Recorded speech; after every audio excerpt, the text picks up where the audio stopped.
तो हेलो दोस्तों, welcome back to another video. And मैं एक चीज़ यहाँ पे डिस्कस करने वाला हूँ कि जो आपका आरजीबीवी सेकंड सेमेस्टर का लास्ट एग्जामिनेशन है उसके तहत ये इम्पॉर्टेंट अपडेट होने वाली है। आई नो आप अपना टाइम निकाल के ये वीडियो देखने आए हो, लेकिन ये आपके एग्जामिनेशन से एक बहुत इम्पॉर्टेंट अपडेट निकल के आ रही है जो आपको बताना बहुत ज़्यादा ज़रूरी है। अदरवाइज़ आपको बैक का भी सामना करना पड़ सकता है। एंड ये देखो, वीडियो मैं एक चीज़ बता दूँ, सबसे पहले तो मैं एक रिक्वेस्ट करना चाहूँगा कि जितने भी लोग ये वीडियो देख रहे हैं प्लीज़ मेरे को अपना 5 या 10 मिनट दीजिएगा, बिकॉज़ ये आपके लिए ही इम्पॉर्टेंट है। एंड अगर आप नहीं देखना चाह रहे हैं ये वीडियो को तो प्लीज़ आप स्किप कर सकते हैं। तो सबसे पहले मैं बता दूं कि आपका ये क्या होने वाला है, आरजीबीवी इम्पॉर्टेंट अपडेट होने वाला है आपके आरजीबीवी सेकंड सेमेस्टर एग्जामिनेशंस के लिए। सो भैया हमको ये बताओ इम्पॉर्टेंट अपडेट क्या है। तो फर्स्ट ऑफ ऑल मैं आपको एक चीज़ बता देता हूँ कि अब आपके सिर्फ 2 एग्जामिनेशंस बचे हैं। कितने एग्जामिनेशंस बचे हैं? 2 एग्जामिनेशन। एंड ये उसी के रिगार्डिंग आपका जो इम्पोर्टेंट अपडेट है ये उसी के रिगार्डिंग होने वाला है, ठीक है। सो आपको मैं आपका टाइम वेस्ट ना करते हुए मैं आपको कुछ चीज़ें बताना चाहूँगा कि एक चीज़ मेरी ध्यान से सुनना। जो भी स्टूडेंट्स हैं उनको आई थिंक मालूम हो, नहीं मालूम हो, तो मैं बता दूं कि आपके 2 एग्ज़ाम बचे हैं। कौन से?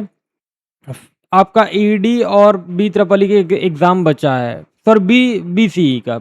ईडी और बीसीई का एक एग्ज़ाम बचा हुआ, तो ईडी का आपका एग्ज़ाम है 19 तारीख को एंड बीसीई का एग्ज़ाम है बेसिक कंप्यूटर इंजीनियरिंग का आपका कब? आपका 17 तारीख को। तो भैया एक बात बता दूं कि आप लोगों ने एक चीज़ नोटिस की होगी कि आपके जितने भी एग्जामिनेशंस हैं वो बहुत सिंपल आए हैं। कौन कौन से सिंपल आए हैं? स्टार्टिंग से बात करूँ, देखो मैं बता रहा हूँ, अगर बैक नहीं लानी है तो प्लीज़ ये 5-10 मिनट का वीडियो फॉलो कर लेना, अदरवाइज आपका चॉइस है देखना या नहीं देखना। तो देखो, सबसे पहले हम केमिस्ट्री की बात कर लेते हैं, केमिस्ट्री ग्रुप की बात कर लेते हैं, ठीक है। एंड दूसरी साइड फिजिक्स ग्रुप की बात कर लेते हैं, ठीक है। तो हमारा जो इंजीनियरिंग केमिस्ट्री का एग्जाम था, किस चीज़ का? इंजीनियरिंग केमिस्ट्री का। तो देखो ये काइंड ऑफ सिंपल पेपर आया था, ठीक है। क्या आया था? सिंपल पेपर आया था। एंड सेम टू सेम हमारा इंजीनियरिंग केमिस्ट्री भी सिंपल आया था, ठीक है। इंजीनियरिंग फिजिक्स, ठीक है। इंजीनियरिंग फिजिक्स और केमिस्ट्री ये दोनों सिंपल पेपर आए थे। अब बात करते हैं भैया हम, अब हमारा जो M1 का पेपर था, तो M1 का जो पेपर था वो भी बहुत सिंपल आया था। एंड अगर आपने पढ़ाई नहीं की है तो ही नहीं बना होगा, अदरवाइज आप पढ़े होंगे तो प्लीज़ बन जाना था, ठीक है। तो M1 भी बहुत सिंपल आया था। एंड M2 की बात करें तो M2 मॉडरेट था या सिंपल था? देखो, सिंपल उनके लिए था जो पढ़ के गए हैं एंड मॉडरेट उनके लिए था जो पढ़ के नहीं गए हैं, ठीक है। फिर बात करते हैं हमारा फोर्थ एग्जाम कौन सा?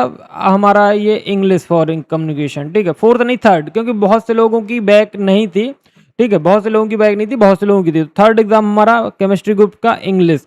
तो ये बहुत इजी पेपर आया था एंड हलवा पेपर था।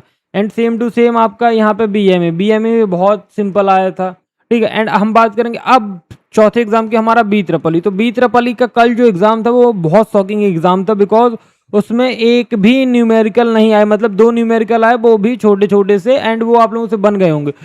अब मेरे को पता है क्या डर लग रहा है, मेरे को डर ये लग रहा है बीसीई, मेरे को डर क्या लग रहा है कि अब जो आपका एग्जाम होने वाला है किस चीज का? आपका ईडी एंड बीसीई, ये एग्जाम मेरे को बहुत ज्यादा डर दे रहे हैं, बिकॉज अब मैं विथ प्रूफ बात करने वाला हूं तो आपको भी लगेगा कि भैया बात तो आप कहीं ना कहीं सही कर रहे हो, ठीक है। अब मेरी एक चीज़ देखना कि बहुत से लोग मतलब इम्पोर्टेंट करके जाते हैं, बहुत सी चीज़ें करके जाते हैं।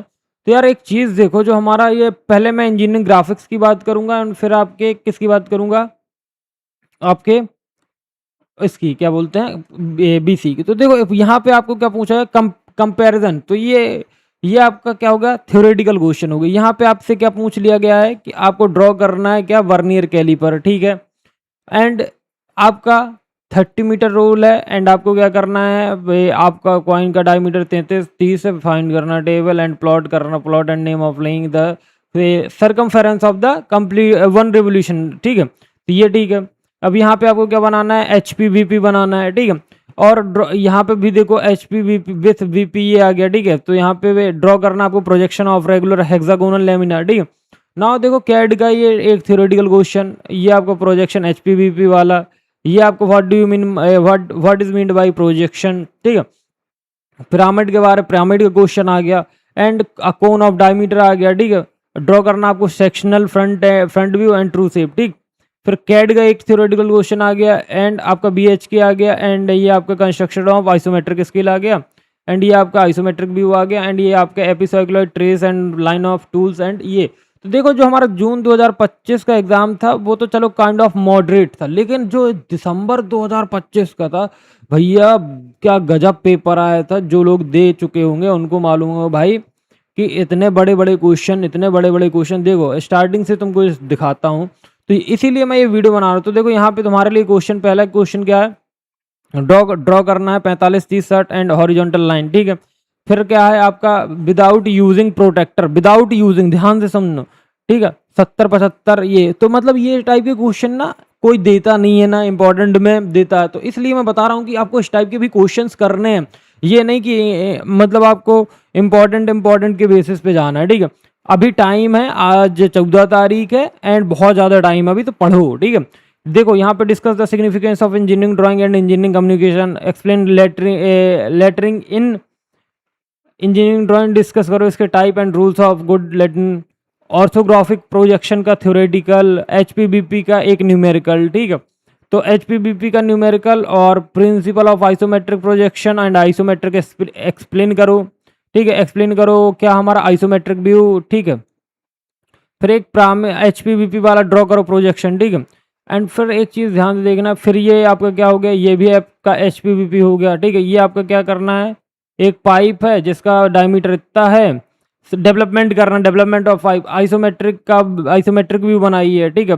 फिर आइसोमेट्रिक के बाद BIM लिखो, ठीक है। फिर आपका ये थ्योरेटिकल। तो एक चीज़ ध्यान करना, थ्योरी प्लस मेरे को isometric view and isometric view के साथ HPBP के क्वेश्चन ज़्यादा देखने को मिले। तो जितने भी लोग हैं मेरे को मालूम है कि ये क्वेश्चन करने वाले हैं HPBP एंड आप ये सब कर लीजिएगा। बाकी यार एक चीज़ का ध्यान रखना, थ्योरेटिकल क्वेश्चंस करना। मैं एक चीज़ बता दूं, मेरे को जो डर खा रहा है, मैं आपको एक चीज़ बता दूं कि अगर आप ED पढ़ रहे हो, क्या पढ़ रहे हो, ED पढ़ रहे हो, तो प्लीज़ यार मेरे भाइयों और मेरे बहनों, तो क्या करना है, आपको थ्योरी भी पढ़ना है एंड प्लस ड्राइंग भी करना है। इतना ध्यान रखना, अगर आप ड्राइंग के भरोसे जाओगे क्या पता थ्योरेटिकल पेपर आ जाए, अगर आप थ्योरेटिकल के बेसिस पे जाओगे क्या पता ड्राइंग का पेपर आ जाए। बात ऐसी है कि 5 में से कोई एक पेपर खतरनाक आता है, एंड 4 आपके पेपर हो चुके हैं एंड 4 में से कोई अभी तक खतरनाक नहीं आया है। तो मे भी बहुत ज़्यादा चांसेस है कि ये वाला जो पेपर है मे भी हो सकता है कि खतरनाक आ जाए। दैट्स वाई बोल रहा हूँ। एंड इसका जो ट्रेंड रहा है 2-3 बार से, मतलब जो पिछले 2-3 पेपर हैं, वो क्या है, आप थ्योरी पढ़ के जा रहे हो तो न्यूमेरिकल दे रहा, न्यूमेरिकल पढ़ के जा रहे हो तो आपको थ्योरी दे रहा। तो दैट्स वाई मैं ये बोल रहा हूँ आपको कि प्लीज़ आप ऐसा ना करें, ठीक है। प्लीज़ थ्योरेटिकल क्वेश्चंस भी पढ़ें एंड न्यूमेरिकल क्वेश्चंस भी पढ़ें, यानी कि ड्राइंग क्वेश्चन। अब बात कर लेते हैं हम अपने BCE वालों की। तो देखो एक चीज़ बताऊँ, BCE में तो थोड़ा सा ध्यान से पढ़ के जाना। तुम देखो, तुमको ऑब्जेक्ट ओरिएंटेड प्रोग्रामिंग ये क्वेश्चन छोड़ देते हैं स्टूडेंट, जैसे व्हाट इज एल्गोरिथम ये छोड़ देते हैं, वो डिफाइन ऑपरेटिंग सिस्टम तो नहीं छोड़ते हैं, ऑपरेटिंग सिस्टम नहीं छोड़ते हैं, लेकिन ये जो आपका एल्गोरिथम है, यूनिट नंबर 2 की बात कर रहा हूँ, C++ है, C++ में कंस्ट्रक्टर क्या होता है, डिस्ट्रक्ट और डेमोन्स्ट्रेट करो फ्रेंड फंक्शन इन C++।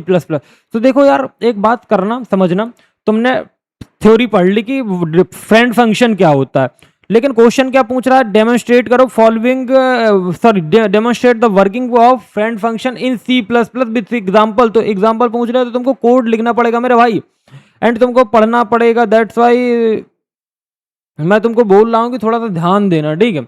और देखो ये मैं बताऊँ क्लासिफिकेशन ऑफ कंप्यूटर, ये सब आपसे बन जाएगा, आर्किटेक्चर बन जाएगा CPU का, एंड आपका ऑपरेटिंग सिस्टम बन जाएगा, ठीक है। एंड आपका क्या बन जाएगा, ये क्या है, इंफॉर्मेशन यूजिंग मल्टीपल इनहेरिटेंस बन जाएगा, ठीक है।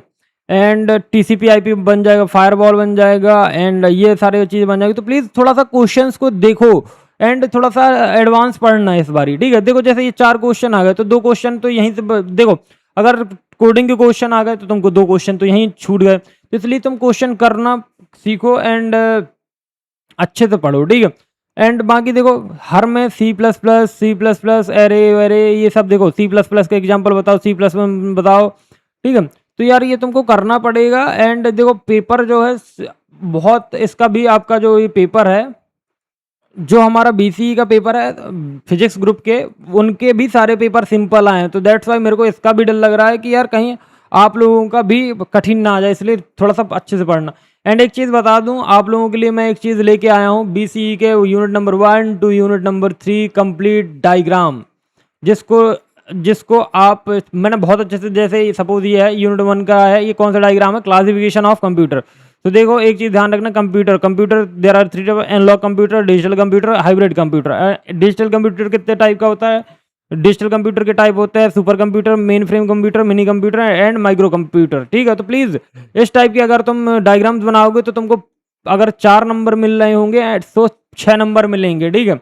तो कोशिश करना यार अच्छे से पढ़ाई करो, एंड यही मेरी तरफ से इंपॉर्टेंट अपडेट है। क्योंकि मैं एक चीज़ बता दूं कि आप इस एग्ज़ाम में ना, इन 2 एग्ज़ाम में बहुत ज़्यादा बैक आएंगे, एंड यहाँ पे बहुत सारे लोग हैं जो कि पहली बार अटेम्प्ट करने वाले हैं ईडी और बीसीई को, बहुत सारे बैक वाले हैं जो कि बैक का एग्ज़ाम देने वाले हैं, एंड बहुत सारे हैं कि जो कि मर्सी अटेम्प्ट का एग्ज़ाम देने वाले हैं, ठीक है। मेरे को एक चीज़ बोलनी है आपको कि प्लीज़ आपका ये लास्ट एग्ज़ाम बचा है, तो भाई लास्ट एग्ज़ाम को यार थोड़ा सा पढ़ लो, एंड अभी टाइम है, दैट्स वाई मैं इतनी जल्दी ये वीडियो डाल दिया हूँ, ठीक है।